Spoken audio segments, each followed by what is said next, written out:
While the world focused on great powers clashing over technology, energy, and war, something quietly shifted over the skies of Africa. No press releases, no countdown broadcast, no global headlines. Just a single, silent object slicing through. The atmosphere launched not from Florida, Russia, or China, but from deep within the Sahel.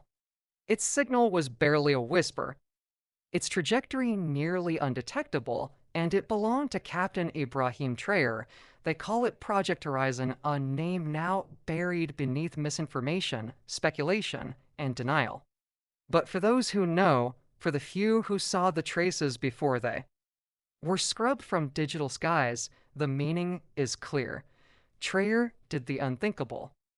He launched an African military-grade satellite without Western knowledge, without international oversight, and without permission.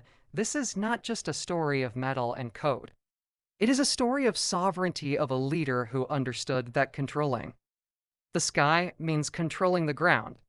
For decades, Africa's skies have belonged to others. The weather satellites that track its storms, the reconnaissance satellites that spy on its borders, the telecom satellites that carry its data, all foreign. All watching, recording, manipulating. Traoré's vision was simple. If we do not own our sky, we do not own our land, but vision is not enough. The satellite itself had to be built, and for that, Burkina Faso could not rely on traditional partners. Instead, Traoré turned to what global powers dismiss as the fringe. Rogue engineers from Iran who once helped design mid-range missile systems.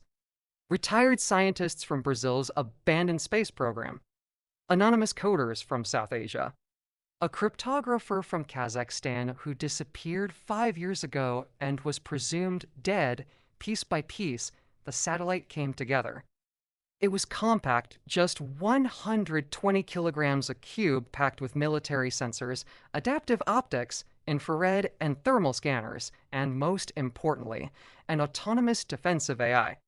It could reroute data transmissions, cloak itself from radar sweeps, and mimic civilian satellite patterns to avoid suspicion.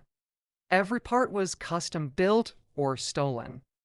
Not a single Western component was used. For the launch, Traoré turned to Algeria, a quiet giant slowly building its own orbital capabilities far from the eyes of European watchdogs. There, in a forgotten Soviet-era launch site hidden beneath the sand and scrub from official maps, the satellite was fitted into a hybrid booster assembled from repurposed ballistic components and refitted telemetry systems. The site was guarded not by soldiers, but by shadows. No uniforms. No flags. Only intent. Traoré's core belief echoed through the desert winds. Sovereignty is not declared. It is secured. The launch occurred at dawn. No official weather data had forecasted it.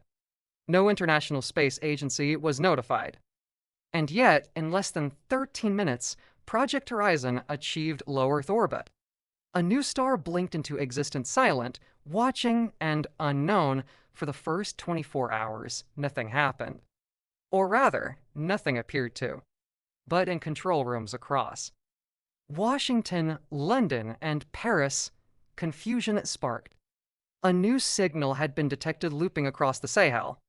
It was not Russian, not Chinese, not civilian, and its encryption was unlike anything they had seen before. By the time intelligence agencies scrambled to analyze it, the satellite had already shifted orbits, twice a move only the most advanced machines could perform. But this was not a Western marvel. It was Burkina. The panic was quiet but real. Leaked NATO cables later confirmed that several analysts believed the satellite could not possibly be African in origin. The West assumed foreign help, Russia, maybe Iran. But the truth was far more terrifying to them. Africa, for the first time, had acted alone. Project Horizon was not built for show. It had purpose. It scanned Burkina Faso's borders for drone incursions. It monitored the movement of mercenaries across the Sahel. It intercepted signals suspected to be linked to covert foreign operations. It served as a secure relay for encrypted military communication, but above all, it proved something. It proved that colonized skies could be reclaimed. The world had watched Africa for centuries, mapped it, mined it, enslaved it, and controlled its data from orbit. Traore flipped the script. Now Africa was watching back. Inside the satellite's core was a module known only as Black Memory, a rotating, encrypted storage array that compiled patterns from intercepted transmissions and remote activity. These data streams were stored in redundant arrays and physically segmented so that even if the satellite was captured or destroyed, fragments of data would be useless without the complete key. The AI on board was trained to evolve to analyze threat signatures, flag patterns that resembled past coups, and transmit warnings to a secure relay in Ouagadougou that did not rely on internet infrastructure. This meant that even if all communication lines were cut, the satellite could still whisper secrets to those who needed to hear them. Foreign media called it paranoia, but history calls it preparation. Thomas Sankara was betrayed. Patrice Lumumba was executed. Muammar Gaddafi was bombed. And every time, Africa had no warning. No eye in the sky. No shield. Traore had learned he was not waiting for the next betrayal. He had placed a sentry above the clouds, one that never sleeps, never blinks, and never forgets. Months after the launch, foreign powers began quietly offering Burkina Faso new partnerships, offers of aid, technical cooperation, upgraded internet infrastructure, but Traore knew better. The timing was no coincidence. They had seen the signal. They just did not know what it meant. Project Horizon remained silent. The satellite did not respond to Western pings. It maintained a dumb FOD mimicking inert orbital junk, unless approached with the correct digital handshake. But in reality, it was very much awake. Inside Burkina Faso, only a handful knew the full truth. Military officers referred to it only by its coding name. Even within government, it was never discussed in meetings or recorded in documentation. When referenced in passing, it was called the Guardian. For the people of Burkina Faso, its existence was myth.